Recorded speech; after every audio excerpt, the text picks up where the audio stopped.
The ancient Greeks were known for their revolutionary politics and groundbreaking ways of thinking, and are called the fathers of Western civilization. But how much about them do you actually know?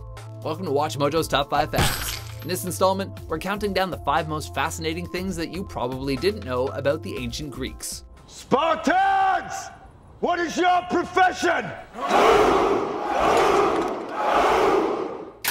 Number 5. Ancient Greece wasn't a country, but a group of city-states. A common misconception is that ancient Greece was one unified country. Sorry to burst your bubble, but nope. Ancient Greece was actually comprised of many city-states called poleis. You've heard of places like Athens, Sparta, Corinth, and Thebes? Saddle up, kid. We're going to Thebes! These were all ancient Greek city-states. These poleis were typically small in terms of population and size, and essentially like individual countries that only housed one city each.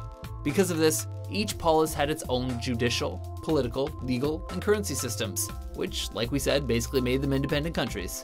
Despite these differences though, the poleis shared some common features, like language and, broadly speaking, religious beliefs, which helped establish a connection and political alliances between the states. Even so, Greece as we know it today did not exist. Number 4. Western literature began in ancient Greece, as did pretty much everything Western, really. Okay, now, name 3 things the Greeks did first. Do you enjoy reading books, watching movies, or even reciting the alphabet? Well, you can thank the ancient Greeks. They placed considerable emphasis on both the written word and drama. He's making this story sound like some Greek tragedy. In fact, according to historians, the Western literary tradition began with Homer, when the poet, or collection of poets as some believe, created the timeless works the Iliad and the Odyssey. This war will never be forgotten, nor will the heroes who fight in it. As evidenced by the myriad Greek amphitheaters that still stand, we can also surmise that the Greeks loved them some drama. Makes sense. They basically invented the format and produced enduring works of art in both comedy and tragedy. Oh, and the English language itself? That pretty much started with the ancient Greeks too. They were the first to introduce vowels to written language, giving rise to the Latin alphabet and the languages that subsequently stemmed from it. Give me a word. Any word, and I show you how the root of that word is Greek. Number 3. Ancient Greeks were weirdly obsessed with a good beard. Ever notice that like every bust or statue of an ancient Greek man is rocking a long, curly beard? Ever wonder why? Well, it's not because they didn't have razors. The ancient Greeks saw the beard as a representation of masculinity. I'm sure. Conversely, they saw a smooth, cleanly shaved face as feminine. What's more, a healthy beard was also a sign of intelligence, and philosophers like Socrates and Plato believed that a long beard was actually discharge from an overcrowded brain. It wasn't until Alexander the Great came along that shaving was encouraged, but even then, it wasn't an aesthetic thing. It was because Macedonian soldiers had been killed in battle after being grabbed by their beards. I don't like his beard. What? What? Oh, no. Number 2. Ancient Greece produced some all-time geniuses. You're a goddamn genius!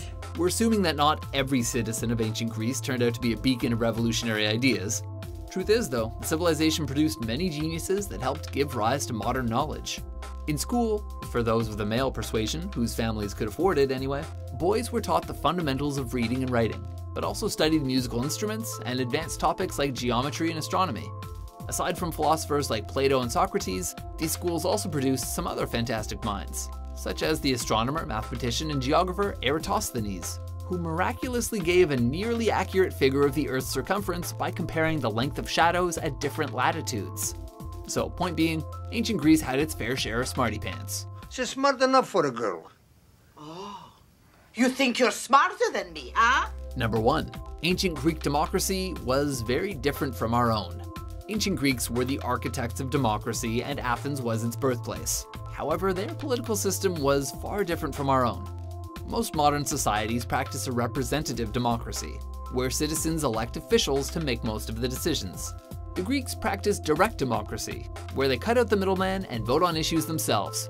There are reasons this system has rarely been used since ancient Greece. To start, it takes a lot of time to attend debates and votes, so eligible citizens needed free time to focus on politics. There is a lot of stuff in here. There's a lot of interesting things. Athenian citizens had free time because slavery.